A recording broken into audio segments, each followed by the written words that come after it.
Welcome to pop.0 with Brian Chaffin and John Keith.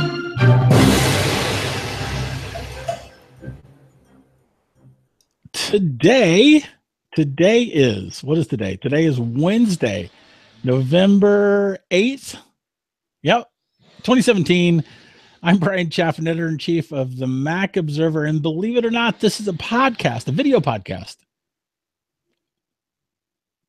Loosely speaking, for the Mac Observer. And, I thought you were going to introduce yourself as Men at Work because of there's construction going on in my house right now, and I apologize, folks. We've got to do the show. Show must go on. The show must go on. And I'm John Keith, and maybe I'll join the Men at Work team there at some point. So as always, we have 3 topics, and we're lying. And today's 3 topics are, I guess, our thoughts on the iPhone X. I don't know if you've gotten yours, Brian, but I've gotten mine, so I've not been short of opinions. iPhone 10. iPhone X. iPhone 10. See, right there, it says it's in black and white. There's an X there. It's a Roman numeral, sir. Wow. When I go to Rome, maybe I'll call it 10. So topic number 1 is thoughts on the iPhone 10. Go ahead. X. And topic number 2 is there was an article put out by somebody with an opinion. So that said that the iPhone 10 UI is a nightmare, and kind of mixed in with that is, what do we think of the UI? It's direction, I guess. And topic number 3 is, and this is the only topic that actually matters. But go ahead. Ancient aliens visit Oak Island. Oh, yes. Yes. So with that, let's dive into the more banal, I guess, with regard to the iPhone X, which I got. So I got mine here. Walt was nice enough. He got 2 of them for day 1 delivery. And it's nice. Let me give you the first big impressions I guess I have of it. This phone feels like a Fabergé egg in your hand, for better and for worse. Yeah, is that good or bad? It's both. It's like it's denser, I think, than almost any phone before it, and it's dense in a way that's just not pure weight. Like the iPhone 4 felt heavy because it had that thick glass that was almost structural. And by the way, sure. iPhone 4 and 4S are still my favorite Apple phone designs of all time, by far. Still king in the design and style and aesthetic sense. But it wasn't out of density that phone was heavy. It was out of kind of that structural glass. This has glass on both sides, but the weight of it with the steel band feels like there's so much density of stuff going on that it gives you a very different feel, that Fabergé egg jewelry feel.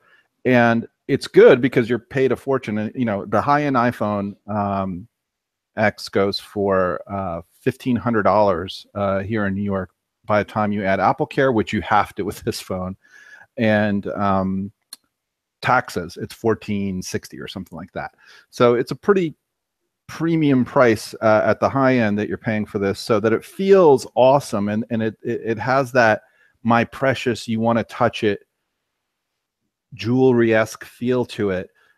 Is a very positive kind of visceral feel that you get with it.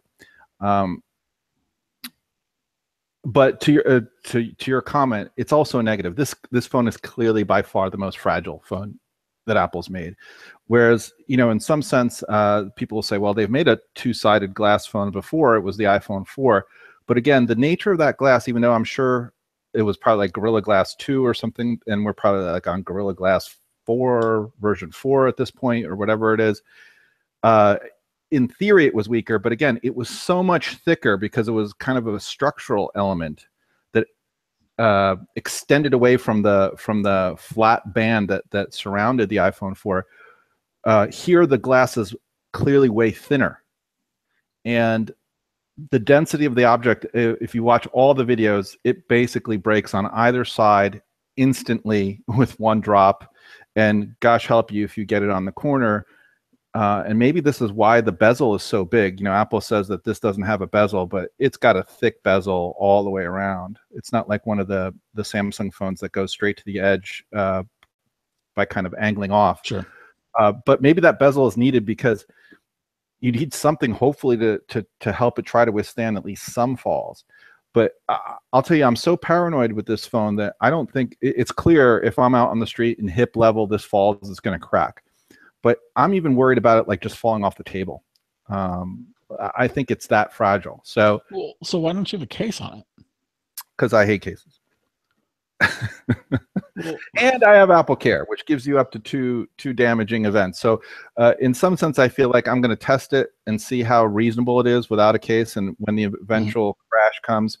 So I think this is one of the reasons you really need Apple Care on this, because reports were that it's over $550, like $570 to repair this thing if it breaks, like outside of Apple Care. Right, outside of Apple Care. And it's, I think, $29 for a glass replacement, or if it's broken more significantly, I think it's like $99 for a repair incident with Apple Care. So it's unless you know, $600 is no big deal to you, you probably want to spend the $200 on this to get the Apple Care. So can I kind of derail you a little bit? It's one of the cases I got for review. Mm-hmm. So first of all, have you seen this new kind of packaging? Like you got this a fairly sturdy frame, and then this is plastic that holds it in place. But when you take the case out, it doesn't, you know, the plastic hasn't been formed. Oh, that's so cool. I've kind of seen something like that. And when you get the UPS box from Apple, the iPhone packaging itself comes suspended in like this plastic hold, kind of like that. But there's no clever way to just open it and desuspend it. You rip the plastic to kind of get it out. Right. I don't know who's making this thing, but I'm wanting to find out because it's a very clever design. I like it because it's super. I mean, and I tell you, man, you know, you put something in it and you close it, and it's not moving. It's what a great idea. But I mean, the problem, of course, you couldn't put it on the store shelf because it would, you know. I haven't tried to put my finger through this, but there's no way that it would withstand any significant force. Anyway, here's one of the cases I got, and it's got a rock. This is a 1 millimeter slab of rock on the back, and I find that pretty interesting. And I picked up Apple's leather case too. A company called Mujo sent me a couple of leather cases to test out, but I personally, I wouldn't walk around with an iPhone without a case. Yeah, I've been caseless from day one, and this is so fragile it may force me to change after I break it at least once. Not purposefully, but this almost seems inevitable because it's got to be the most fragile iPhone ever made. Well, we're seeing reports of people who are breaking them pretty fast. Yeah, so it's like I said, it's in both the best and worst of ways a Fabergé egg. This is what you're buying. It's exquisitely made, but fragile. So the second thing I kind of listened to, I think it was Jeff and Dave Hamilton on Daily Observations, and I so disagree with them. They were going on and on about the OLED screen. This OLED screen is just it's more noise. It's one of these checkmark items that people do on feature lists that, oh, the Samsung has an OLED and the Apple doesn't. It doesn't really look, I think to the average person, it's not going to look noticeably, I don't give a fuck in any way, different. It's a great screen, but so was the iPhone 7 screen, and I'm sure so was the iPhone 8. They also went on and on how, and I like this for different reasons than Dave and Jeff liked. They talk about, oh, it's like paper. I'm like, I don't know what's wrong with your eyes. It doesn't look like paper. But I think the effect that they were getting to is because OLED screens are so thin and they're self-emitting with the light, there isn't as much layering. So it's hard to see. But right up to the bezel, it looks like, whoops, I got my, sorry, I was working earlier today. So, but it goes right up to the edge. There's no inset where you see extra layers of glass above it that were that there's like a recession for the phone. So the screen is at the very top because it's thin. You know, as an effect, I don't know that I care about that. Maybe you do, maybe you don't. But it's not like that the quality, for some reason, the quality of this doesn't stand out as much as it does when you have OLED on a big HDR screen. It's nice, but it's not a feature that I think the vast majority of the population, one side by side, much less you know, one after the other, when you get this as a replacement, that you're going to appreciate. Maybe screen wonks will appreciate it. And so I didn't see that as a huge thing. What I do see is a huge effect is this phone is the great size of the screen as compared to the size of the overall phone is so nice. It's much more pocketable. It's still, you know, I wouldn't put this in my back pocket. It's still bulky, but it's less onerous than the Plus design, and it's appreciable. I don't know that it's hugely appreciable, but it is. So that was another. That's probably the biggest thing about this phone, is that you get that big screen experience without the big screen bulk. And for a lot of people, that's going to be kind of important. How do you feel about the notch a week into it, less than a week into it? Yeah, I was never, per our last discussion, I never thought it would be a big deal. It's totally not a big deal. What I have a problem with, and I will get into later about the notch, is the bad typography. If you could see here, all the indicators line up with the very bottom of the notch. They should line up in the middle. They should. On our old phones, it was at the very top, right? All those status indicators were the top or the middle. It would be either one would be better than the bottom. You could see them here. Hold on. Right. Look, they go right up to the top. They're not wasting any room up there. Versus here, you could see there's a pretty big gap. Let me get something that's white so it's even easier to see.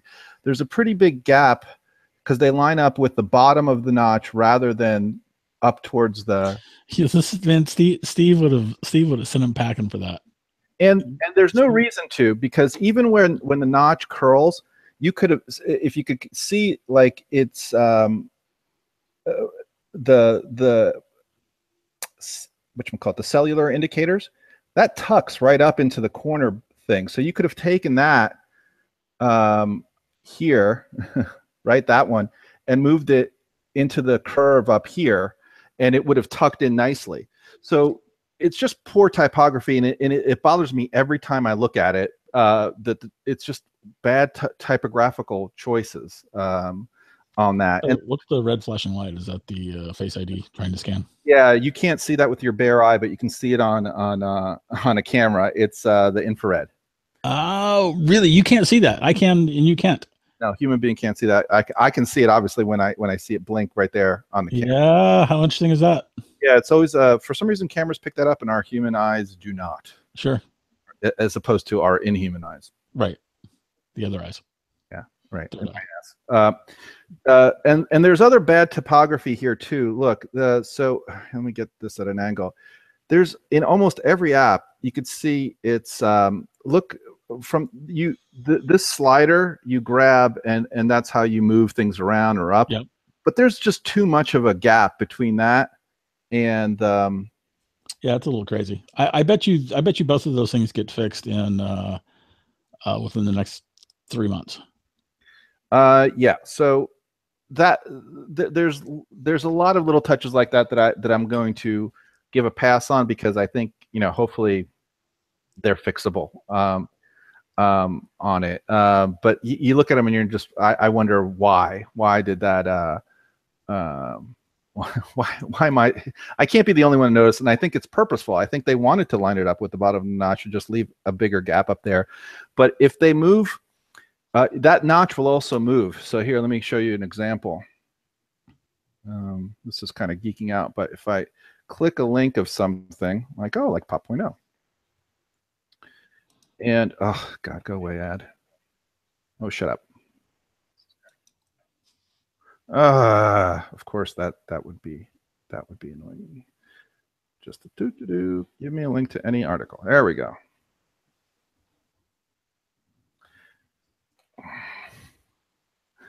So if you look at it here now, you see it moved up because the little back click on messages, because I clicked the link for messages, now the time moved up closer to the top. One, I think it looks better there. Could maybe even move it up a little bit more.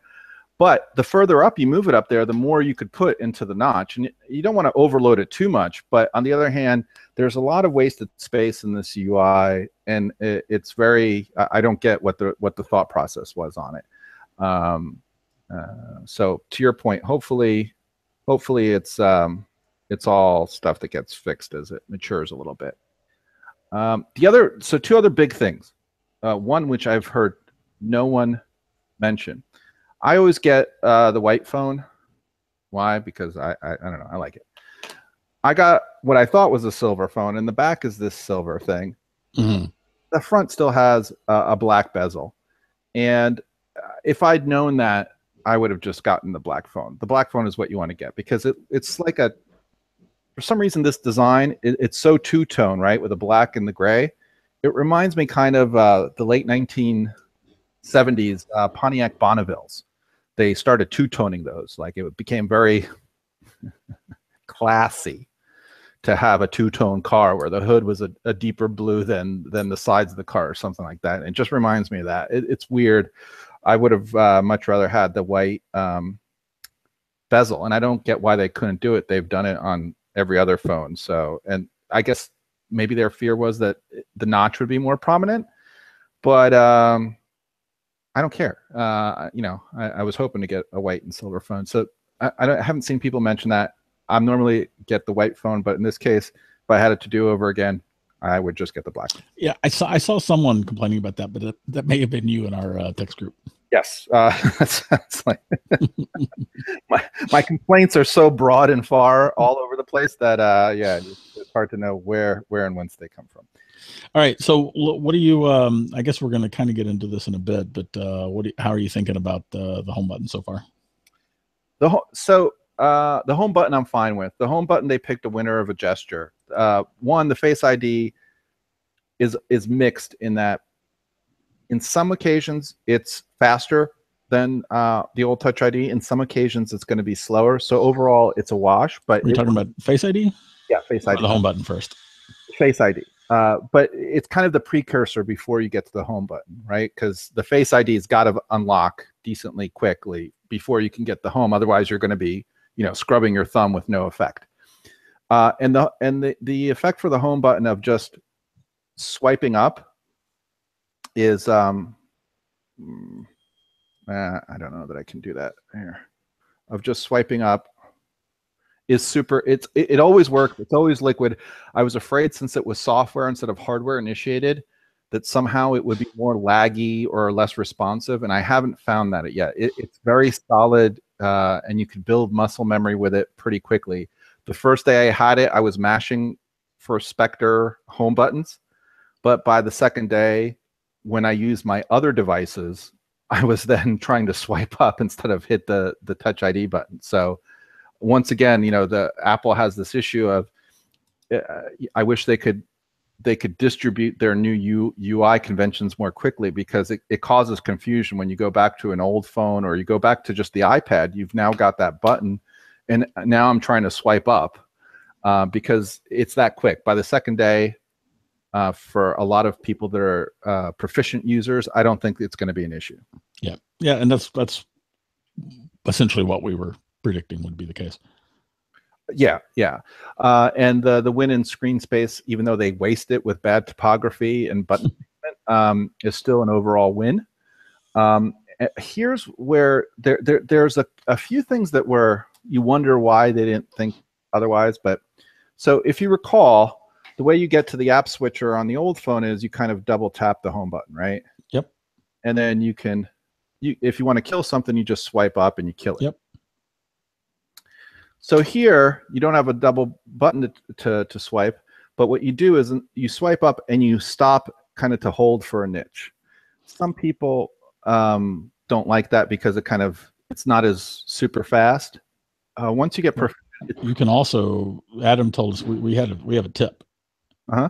You swipe up and then arc your thumb. Let me see. Swipe and arc. Yep, that works. That's neat. So it's pretty quick. Maybe it's it could be a smidge slower, perhaps, or not. Who knows? Because the muscle memory still has to work there. So I don't have a problem with any of that. My problem is if you go to any one of these and you want to kill it, you can't then just swipe up. When you swipe up, it just disappears, which is stupid. So instead, what you have to do is you have to press and hold, hard press, and then you get the little little kill signs there. And now you can kill as many as fast as you want, but you have to go through that hard press first. And you wonder why. Like, I don't think there's a need for that. Like, they could have kept the old gesture of instantly letting you swipe cards out. So why add that extra hitch in it?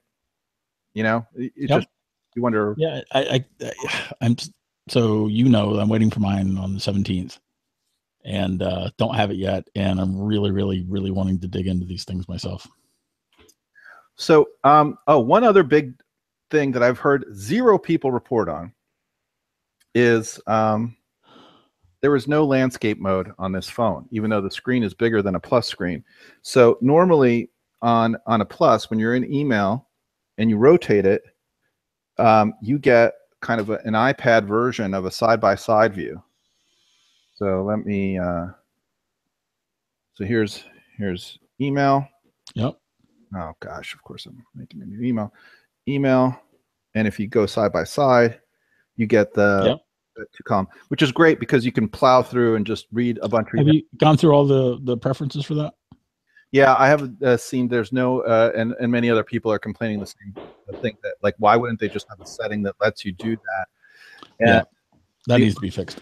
The argument I heard was, and I mean, sometimes these apologists for Apple make me want to vomit. Well, Brian, you understand that's not an iPhone X Plus. That's just an iPhone X. And when the Plus comes out, then they have to have a different version of the operating system. And I'm like, that's even too pedantic for, I think, you, in that that's a high bar, sir. Right.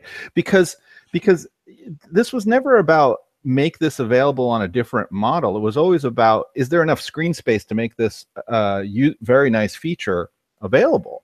And clearly there's more than enough space on this, because it's at least as big. It's actually bigger, but even without the notch, it's still bigger than the screen on the Plus. So I'll tell you how big of a deal this is for me, or anyone that does like a lot of iMessaging that goes between different threads and email and a bunch of other programs. Had I known that the iPhone X didn't have this, I wouldn't have gotten it. So it's fair enough. It's pretty huge. And what I can't fathom is, how the fuck am I the first person to mention this? There's zero fucking reviewers mention this. Fuck them all. Shitty ass reviewers. Anyway, those were the big. So the big things. Still, it's a great phone. The camera. Oh, here's another big thing that I haven't heard anyone say, and you'll appreciate how high a praise this is. The speaker phone on this is so fantastic that Jenny likened it to your mic on this podcast. So it's the speaker phone quality has gone up like apparently an order of magnitude from typical speakerphone crap to really, really good. That's really interesting. Can't wait to test that out too then.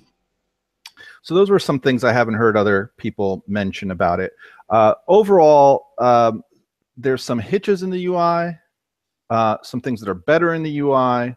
Overall, it's if you're bored with the normal iPhone, this is the iPhone for you, because there's a lot to explore and get used to.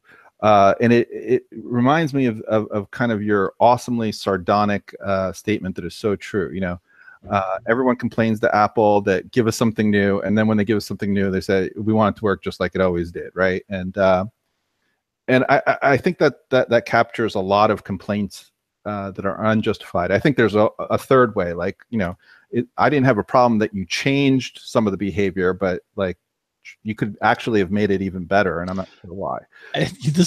Okay, side rant.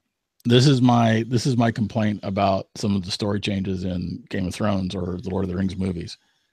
I don't mind that you change it, but if you're going to change it, it needs to be better. Otherwise, don't change it. Right. Which is always kind of Apple's ethos, right? We blatantly steal because good artists steal, but the idea is to steal and make it at least better, right? Well, and Steve was also, one of the Apple haters love to trot that out, and they love to take it out of context. Steve Jobs was talking about stealing like art ideas for industrial design. He wasn't talking about stealing, the shapes of buttons from your competitor. He's talking about harnessing the arts for technology is really what he was talking about. And that's one of my pet peeves when Apple haters like to trot that out. Well, I think that there's, even in the negative way that Apple haters trot it out, there's some truth to a lot of these things, but it's always a question of degree and subtlety and context, right? I think that Apple did rip off a lot of things, but they paid for them, right? So it's kind of important. It's like, well, they ripped off the Xerox Star. I'm like, well, first of all, the Xerox Star ripped off Doug Engelbert, right? Like all those guys were off of his team, and they clearly ripped off his early work. Steve didn't pay for that. He talked Xerox into paying him for the privilege of him taking their ideas. Well, he gave them stock, right? That was part of the. They gave him $100 million, which turned into a lot more, right? But you're right. But no. I mean, but there was a deal. There was a contract involved in that. There wasn't stealing. Anyone who says that Steve stole that from the park is dead wrong. Well, Steve negotiated a deal to go in, see what they were doing. He allowed Xerox to give Apple $100 million in exchange for some stock before they went public, and with permission to use whatever it is that they found when they went in there and checked things out. Exactly. So the bottom line is they paid for Xerox paid to license their own shit to Apple. Awesome. But nonetheless, there was a licensing deal in place. But on the other hand, let's be honest, this is the same asshole that knew Cisco was using the fucking term iPhone for a goddamn iPhone that was still on sale, and iTools for server management tools, right, and the ideas for Watson. Oh yeah, right. So there's been more than on one occasion that they've borrowed stuff, but the idea again is to build on others, and hopefully the whatever kind of IP license, not hopefully, I guarantee you that the IP licensing rights have been ironed out at one point or another, sooner or later, in those deals. So it is what it is. Anyway, we've gone on a tangent. I think we've. So anyway, those were my initial impressions. I can't wait to hear yours on those. Those were some of the things that I haven't heard people mention about it. Yeah, my impressions are going to be so stale and pointless by the time I get them. It's not even funny. Well, it's always interesting to when you talk to someone that isn't hell-bent on having the same plastic cunt face of punditry, of trying to think what I need to say to people because I'm such an important font of information, and say their own real personal, like, hey, this was weird and I kind of like this, or I didn't like this. I find those personal things more often than not are much more informative than the like, well, it's now got a notch. Get the fuck out of town. Really? I needed you to tell me that this thing has a notch. That was really important. Good job, Engadget. So I still will look forward to your insights, because they generally are more insightful. Anyway, overall, very positive experience. If you get this, get Apple Care and get a case. So there was an article written by, moving on to topic number 2, which is kind of an extension of this, and we kind of got a little bit into it already, by Jesus Diaz, who can go fuck himself. He wrote this article. Let me see if I can go to the desktop and on co-design. And come on, you can do it. iPhone X is a user experience nightmare.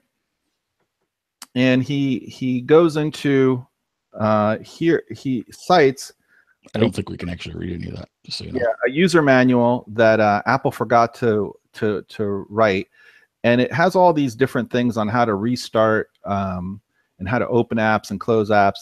And really, there isn't much substance to the article. He tries to conflate that shot of all those different features as if they all somehow were dependent upon the home button, which they clearly were not. But let's not let some facts get in the way of things.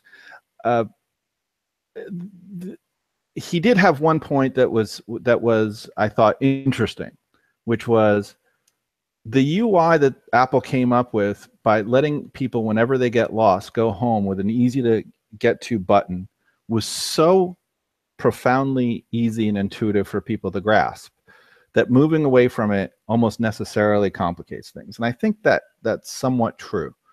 Whether it's brave or stupid of Apple, I don't know. Most of the criticism there is kind of silly because you just, like I said, a lot of these things weren't dependent upon the home button anyway in that chart. But for example, here, if they wanted to have a more simplifying solution, which is, why can't the sleep button be the home button? Nothing is stopping that from. So when it's asleep and you push it, it wakes it up. But when it's awake and you push it, it could just be the home button. It would have been an easy physical solution that otherwise kept all the other conventions alive. When it's open, if you double clicked it, you know, it would give you the task switcher instead of going into whatchamacallit, the wallet and stuff. So and there are UI things in there that he didn't mention that I did mention, like the bad typography, the weird spacing that just wastes space for no good reason around the top and the bottom, and like the extra maneuver that's required to kill apps. Again, he didn't mention, but what I did find, I guess, some of the spirit of what he said coming to pass is really more of our own analysis that we did in the past, which is this UI disharmony drift among devices. Because as I'm learning the conventions here, it becomes much more frustrating to go back to my iPad and to other devices where these conventions, as I'm learning conventions. Yeah, so let me interrupt there, because when you told me you wanted to talk about this article and I read through the article, I'm like, he's really kind of honing in on some of the same things that we've already bitched about, which is the feature drift between devices. And I mean, I mean, like, you and I agree with him on that. So why are you so pissy? I didn't see him mention feature drift. Maybe well, he talked about the fact that 3D touch isn't ubiquitous. Did he? Let me just see that. I must have missed it. In which case, he said not everything he said was stupid. Then he did. Yeah, you're right. And he also said, like, another takeaway I had from quote that he had towards the end is that. But remember, there is no home button or touch ID on the iPhone 10 because of Apple's own inability to make it work with its edge-to-edge screen.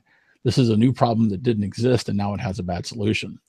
I don't entirely disagree with that. I'm not going to necessarily endorse it 100%, but his point that the lack of a home button is a problem of Apple's own making is true. And the only counter to that will be if we end up not missing it in 2 weeks. So, right. Yeah. You know what I mean? After a couple weeks of using it, if we end up not missing that home button, he's wrong.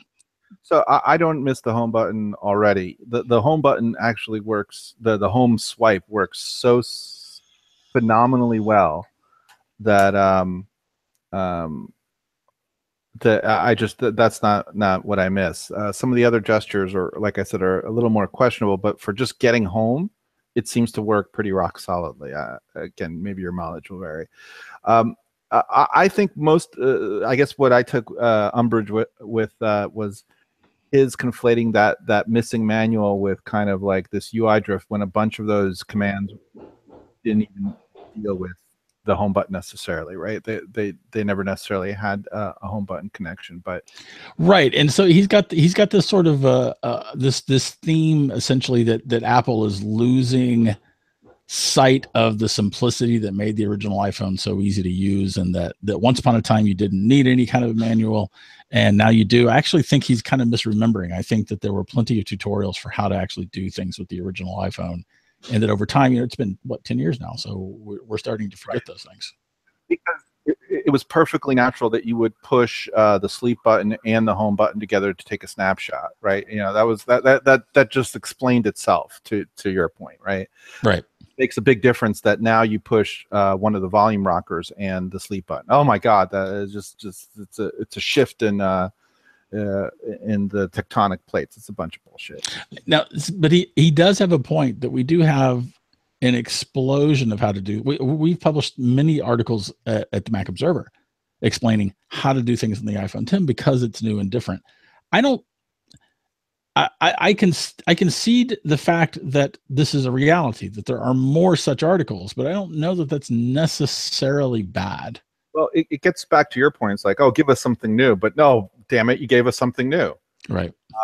So if we go back to when the iPhone first came out, there was a lot of tutorials on how to use it because it unloaded a ton of stuff and we kept wanting it to do more things because it couldn't do them yet. And so, now we're getting that extra functionality, and some people are complaining about the way in which we get that functionality. And that to your point, that doesn't work. Yeah, and contradiction. I just find his article to be a hit horror draw. He could have had a very excellent point. There are problems with kind of the UI and lack of attention to detail and the drift. But he just, I think he probably put his finger in the air and said, "Oh, yeah, iPhone X and bad." And I think he a lot of clicks. I don't know. I'm not going to. You have no. No, I think that this piece is probably a heartfelt piece. Whatever. I disagree with it on most of its fronts, but just because something is different doesn't mean it's any less intuitive. Like I said, why is it more intuitive to hit the home button with the sleep button to take a snapshot than it is screenshot, by the way, right? To get a screenshot than it is to hit the sleep button with a volume button. Like they're equally obtuse. Yes, they are equally obtuse. I agree with that.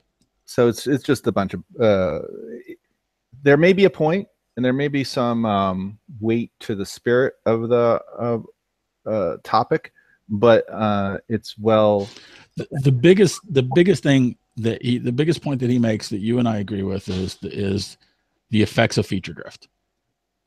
And that, we talked a lot about that either last week or the week before, and it's still an issue. And iPhone 10 is an example of that. You already mentioned it, right? You're annoyed when you go back to your iPad because we got feature drift. Yes, and you're being more than way more generous because he literally has one line about that, and it's not about feature drift. I mean, he happens to mention there's an issue with it, that 3D Touch isn't successful, but you're giving him more credit than deserved. But you're a generally nice person, so that explains that.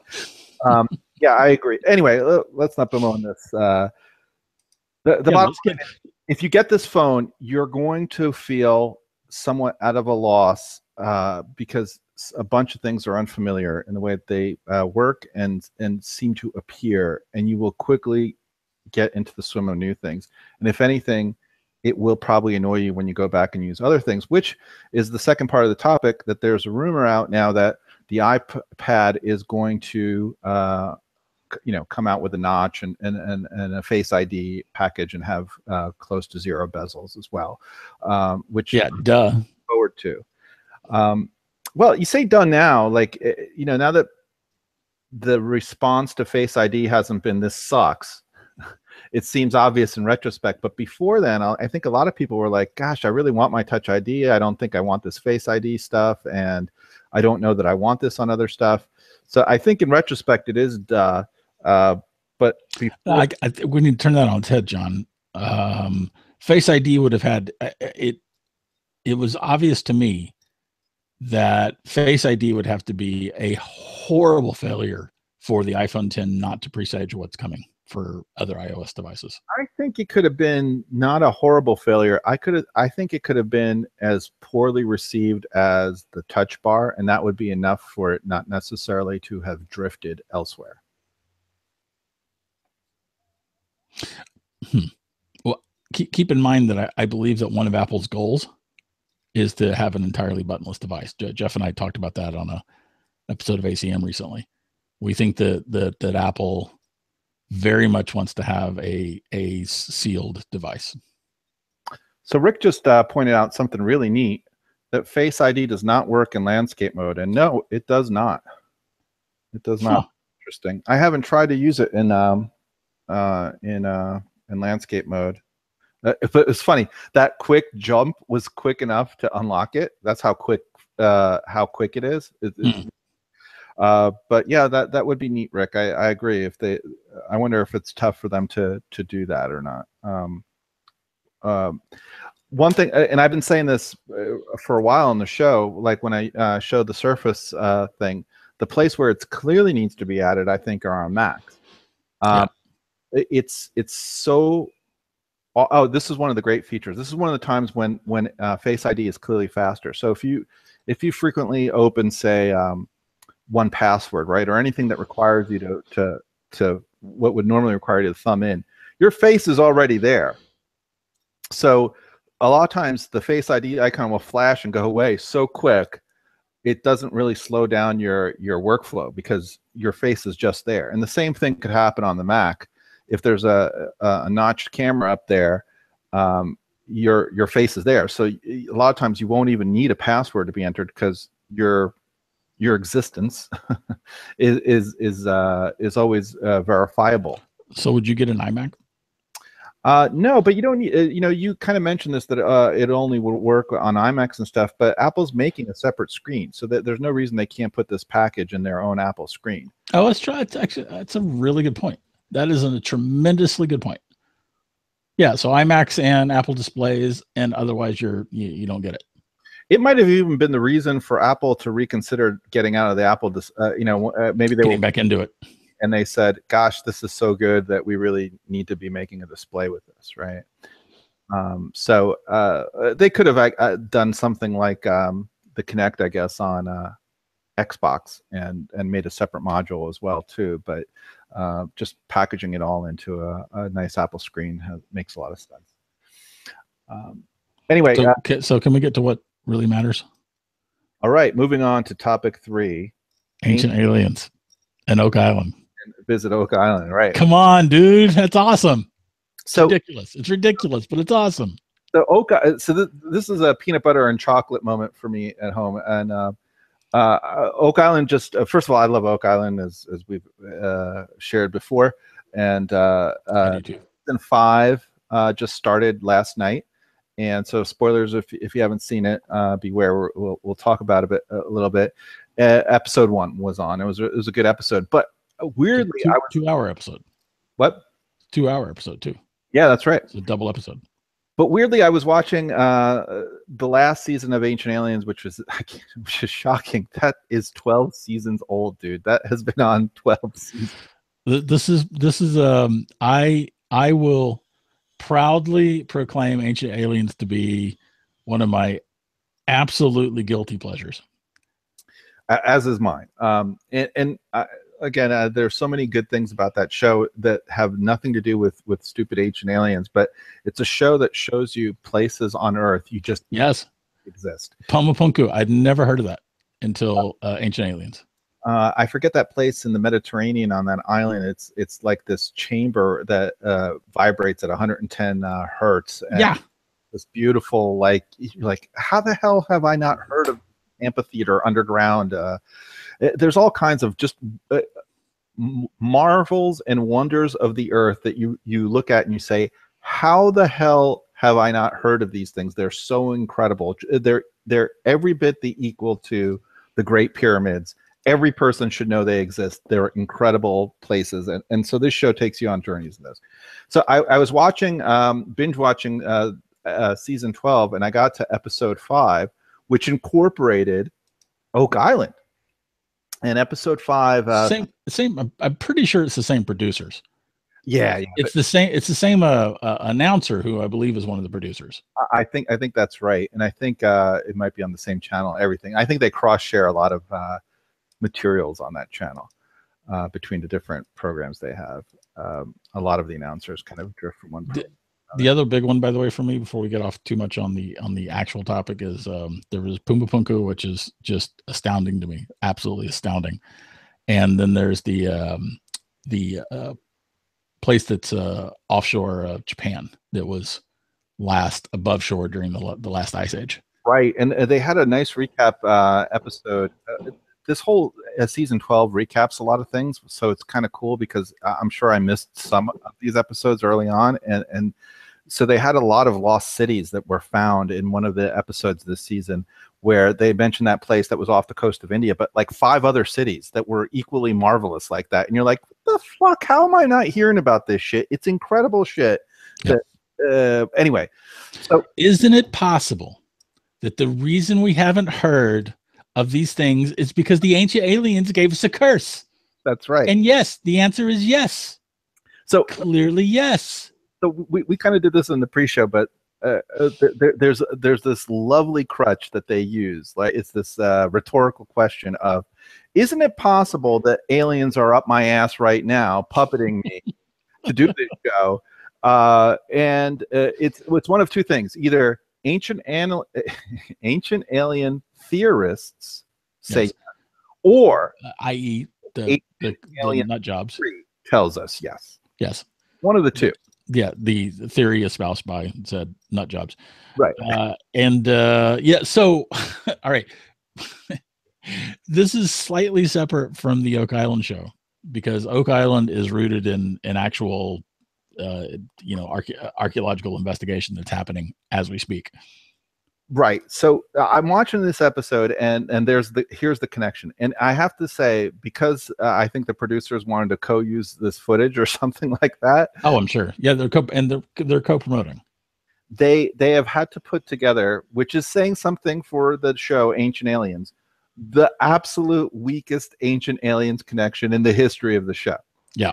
And it follows. That is in fact saying something. That is saying something, right? So, that, and just to give some context, in past episodes, they had Ancient Aliens about Steve Jobs. How could a guy come up with such a brilliant device as the iPhone? Well, not a lot of hard work and development over the years. No. Fucking ancient aliens, yeah. Right. And whatchamacallit, Elvis, why was he so wildly successful? The fuck? Ancient aliens, of course. That should happen. So isn't it possible that ancient aliens taught him how to move his hips? Ancient aliens, yes, tells us yes. It is possible. It is clearly possible.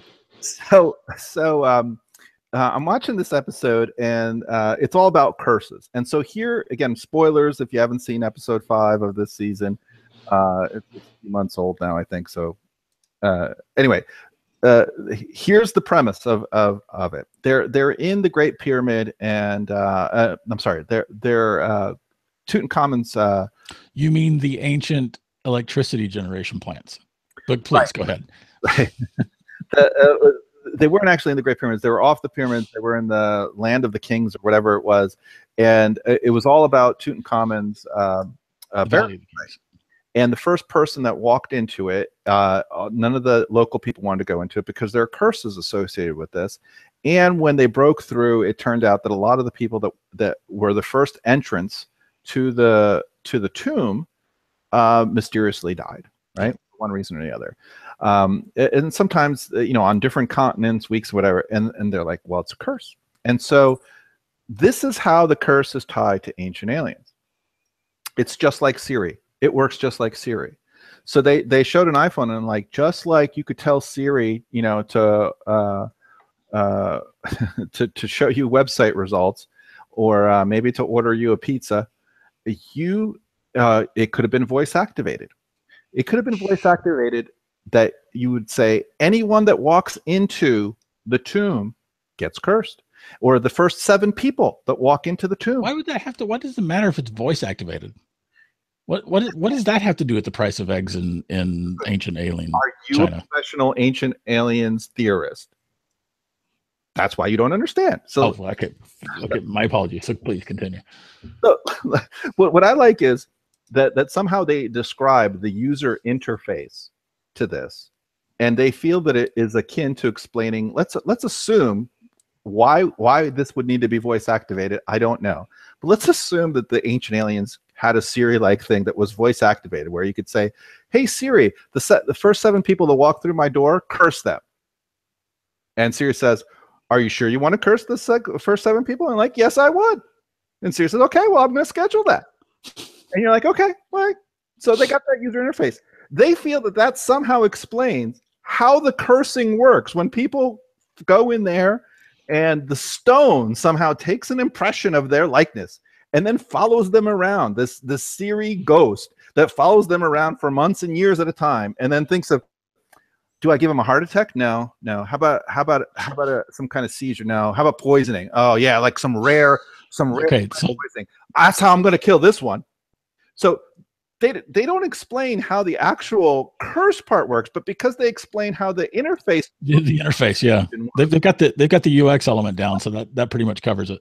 It's totally explained. So, by the way, this ties in tangentially to the zombie physics I was talking about the other day. One thing that you may have noticed in zombie movies is whatever the fuck is going on zombie teeth is incredible technology. Because in like Walking Dead and stuff, there's episodes where a guy, like a zombie, is falling on you and their blood is falling on your face. And there's even an episode where a guy shoots the zombie's head right over his face and the blood pours into the guy's mouth. But there's no problem with that. Zombie blood, perfectly fine. Healthy as a horse afterwards. But if their tooth nicks any part of you, shit's over. Because that coating, that's a fair point. The coating on the tooth is clearly it's so much more. It's like a jumping nasty, right? Like it just skims you. Fuck, you got to get rid of that arm, or it's over. It's over. The tooth touched you. The tooth. That's a fair point. Blood and gore and guts into your mouth and face and every part of your body, not a problem. All right, so back to Oak Island. Right. So anyway, so they explained this. So we should explain. We should get the very, very short version of Oak Island. Are you still going on about the curse? I'm going to connect it back to Oak Island, and then it would be good for you to give the intro. So, okay, so this is all with Tutankhamun, right? So at least there you can they gave some connection to Tutankhamun because people have elongated heads in Egypt, and they were clearly aliens, right? So they clearly had reason to set up in Tutankhamun's tomb this Siri activated curse machine. So then you're like, okay, and it's like, well, here's another curse all over the world, and then they were also mostly in pyramids, and then they jump to Oak Island. And they're like, and in Oak Island, there's a curse where 7 people must die before the treasure is revealed. And I'm like, well, okay, well, why would the aliens there? They're like, fuck you, curse exists now. It's clear. Anytime a curse exists, there is a Siri mechanism somewhere. So there, fuck you. That's the connection. So you're like, as much as my head can't looks at the normal because ancient alien theorists say so, you're like, what? Your head just explodes from the lack of any connection other than curse means a Siri. So ridiculous. By the way, though the show has let me explain what Oak Island is. So we have the short version because we talked about it before. Oak Island is an island off of I think it's Nova Scotia. And it's privately owned, privately held. And once upon a time, there was a shaft that was found in the 18th century, late 18th century. Shaft that was found digging into the island, and there were platforms at I think every 10 feet. And then they got to a certain point, they found a message, and then the entire tunnel got flooded. And because we're humans, people believe that this must clearly be the site of some sort of pirate treasure or Templar treasure is actually one of the other thoughts. that's been thrown around, and many people have tried to get to it, and they've all failed heretofore. Well, just a little bit of an exception there in that, supporting your point before, that there's actual, I don't know for sure the science is, but rational thought associated with the people that are on Oak Island, in that they have found some things. They found the slab with weird insignias on it. They found golden doubloons that were way out of time, or I don't know if they were. But those were found in the past. Right. Well, and those were said to have been found in the past. We don't have the stone slab. Right. But they, so I mean, there is a lot of documentation supporting the existence of Stead stone, but we don't have, there's no documentation for, there's certainly no proof of it actually having been found in any one of these pits, etc. Well, it's partly because that this is such an old site, like, right, they found this Oak Island mystery in the late 1700s, I believe, and it's been the source of a lot of mystery ever since. But even like this last episode, they have found all kinds of old coins and stuff, not necessarily, I don't remember if any were from the right time period. They found old coins, but they weren't in the pits. They're just on the island, and the island has had human habitation, human activity for centuries. Right. True. So it's kind of tough. Now, mind you, but I believe that there's something there. I don't know what it is. I find it difficult to believe that someone before the late 18th century, I'm sorry, could have constructed some of the elaborate flooding tunnels that were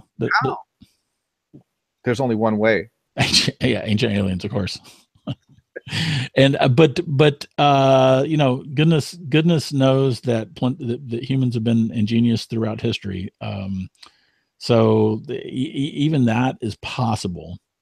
I find it interesting. I've been fascinated by it since reading the same Reader's Digest article that got the Leganis brothers involved in this. And so they basically purchased the rights to dig into this stuff. Greg Louganis and what's his brother's name? Marty Louganis. Greg and Marty Louganis. And they have been allowing the History Channel to film their endeavors as they try to excavate and tunnel and dig and research and use metal detectors and do all this stuff, trying to get to the bottom of whether or not there's anything in Oak Island. In this regard, here's why this is rationally much more plausible than any of the ancient alien stuff. It's either a really old hoax, meaning like the hoax is from like the early 1800s, like the first guys that said they found anything, right?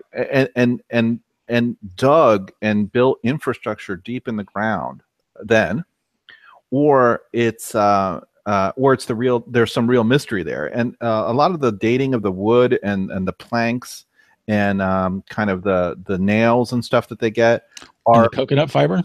That's fascinating.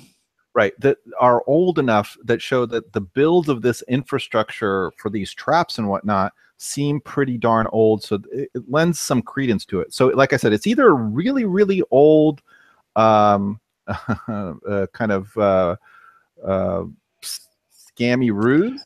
And a self-perpetuating hoax, if it's a hoax, in that each new generation of diggers essentially adds to stuff that can be found by later generations. Well, and presidents have gone to these dig sites and before they were president. Yeah, FDR did when he was a kid and could still walk. Right, and participated in the treasure hunt. So it does appeal to a lot of kind of the most fun parts of the imagination. But people have died on this island, and the latest one on the show, and it's interesting. So the legend of the island says. And I don't remember where they got this legend. Yeah, see, they've never sourced that legend. Yeah, I wonder where this legend came from. But it's the voiceover that says it, and the voiceover has never. The producers have never actually sourced where the hell they got that legend. All right, we need to look into that. I'm really curious about that. But the legend that the TV show says is, the treasure will not reveal itself until 7 people have died with regard to this treasure. And 6 people are documented as having died over time. One was like in an explosion early on. Then there was one fellow that got killed or overcame by really bad gases, and his 2 kids went in after him, and they succumbed and they died, and various other people over time. And recently, one of the people that are helping the 2 brothers on the show to find this, I forget what does he do? He's just like generally on the a part of the search team, and that guy's son, who seemed like he was only 15 or 16 years old or something, recently died of from an epileptic. Yeah, like out of the blue. He's like a young, super healthy, super nice kid. It was a very emotional episode. Everyone was like crying. I may have chopped some onions during the episode, and so did my girlfriend. It was very touching, very emotional. I mean, yeah, for sure. Poor dad, and I think is that his brother, his older brother, or something like that, with the dad there. Yeah, it's Craig Tester, and then Jack, right? Yeah, and the boy that died, I forget his name. Drake. So it was a really sad episode in that regard, but it kind of was also interesting because you could tell the dad was suffering a lot, but in a lot of ways, one, Drake would have wanted, to find the treasure, so they're doing it kind of in his memory. But 2, you could see, the power of being positively distracted during such a hard time. Like I think they were involved in this, helped them, at least put aside the pain for bouts of time, which has got to be some relief for that. So I have a very callous observation. Yes. So the producers have constantly dangled this. Rumor has it someone else has got to die. Right. And I've always found that to be pretty disgusting in general. First of all, they don't source the rumor or the legend. And secondly, I don't believe in curses. That's ridiculous. Thirdly, possible. I've always seen it as one of the things that they dangle over the show to try to rope people in. Like, oh my goodness, who's gonna die? Is someone gonna die? And that is like death. I mean, I find it cold. I've always found it cold and unnecessarily mercenary for them to dangle that over people's heads. So I disagree if it's true. Like if they can source, if they show that there's actually some legitimate I agree with you if this is just marketing bullshit, but if it's really part of the old legend and mystique of that's true. If people have been talking about this for 200 years, but what would that even be based on? I mean, there's no documentation on the origins of this island. So anyone who's saying that the 7 people have to die is pulling it out of thin air. Anyway, be that as it may, if people have been talking about it for a couple of 100 years, okay, fine. The producers using that as part of the marketing is a little bit less disgusting than it otherwise is. Well, now we've had someone die. So are they going to say that the 7th person has died? Well, I agree. This is an uncomfortable topic to talk about because it is, because this is a young man and a family's tragedy and a family's loss and pain. And apparently this didn't happen. It didn't happen on the island. So this is a fucked up way to talk about it. But does that count? Because I don't know anything about the curse. Does that count, or did they mean deaths that occurred? Wait, do you believe in the curse? No, I don't believe in the curse. I don't believe that ancient aliens set up a very fucking curse machine. But my point is, if you're going by the mythology of curses, the curses for Egypt, for example, didn't require that they died, on the spot opening it. Even years later, when they were just there's no connection whatsoever. So even if the ancient alien curse machine exists, it has nothing to do with what was done not so anciently. Well, my point is that I don't know how some curses are very specific, meaning that the first person that passes this entrance is the person cursed, and some curses are kind of vague, just all those who do the sacrilege of entering this space kind of thing, and or are involved with it. Anyway, I don't know. I know it's uncomfortable, but yeah, I don't know if this would count in feeling that, but he certainly was one of the gold seekers on this, and it's a weird and sad and tragic tragedy. It really is. I feel terrible for the You can just see, everybody's loss in the show, and I respect the fact that they were willing to show that Craig Tester and his son were willing to talk about it on the show. Anyway, it was a really good episode, despite the tragedy. And they almost a spoiler, semi-spoiler. They did find a thing, and that thing is interesting. Well, spoil it. We gave our spoiling warnings.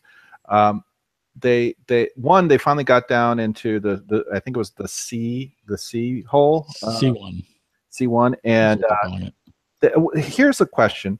They got a clear view when they sent down a little robot camera, and then when they sent the diver in, and they found like some metal stuff along the wall, like hooks, and like it seemed like a netting or maybe a metal mesh netting or something like that down there.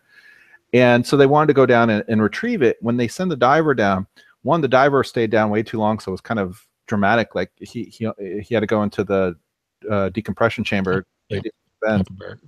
But he also kicked up so much soot when he was down there that he couldn't really get anything. And I wonder, why don't they send down one of those little camera subs with a little arm that can just retrieve the stuff, clean up all that crap? Because they have it seems like this happens every time. When the diver goes down, he's just so big for the size of the chamber that the soot kicks out. And the other thing is, isn't there a way like to soot the area, like pump the water through and collect the soot to kind of get rid of a lot of it? And by soot, you mean basically all the debris and soil and all the various things that are at the bottom of this hole at this point, which is filled with water. Yeah. The bottom of the cave, the cavity that they go into, seems to have a lot of like sand and not even sand. It's kind of like this, well, debris, this coarse debris field of stuff. But anyway, they did retrieve one thing during the episode.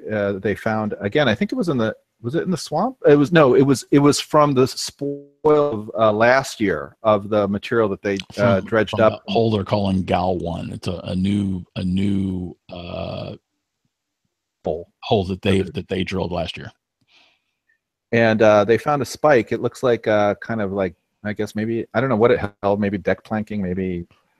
It could well. I mean, so it looked like a spike that could certainly be from the 18th century, possibly earlier, and one could think that it might have been used for any number of things. But how did it get into the hole?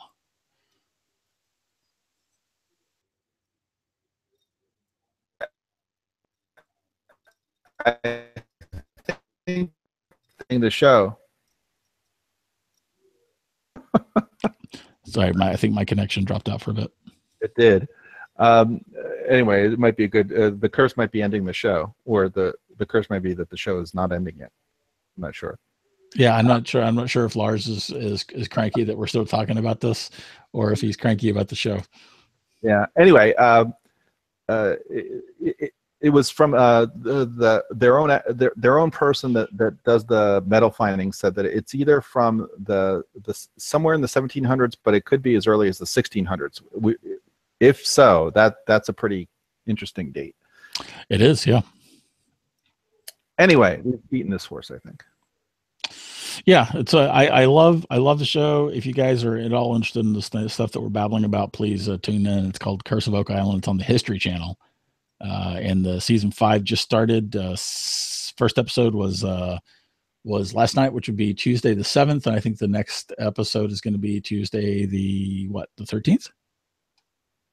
Am I doing that right? Math is hard. The 14th. It'll be the 14th. Tuesday the 14th is the next episode. This is why I have a TiVo. Anyway, I got to get back to planting stuff, and I don't know what you're up to. I'm up to spending this mindlessly. Look at you, you millennial.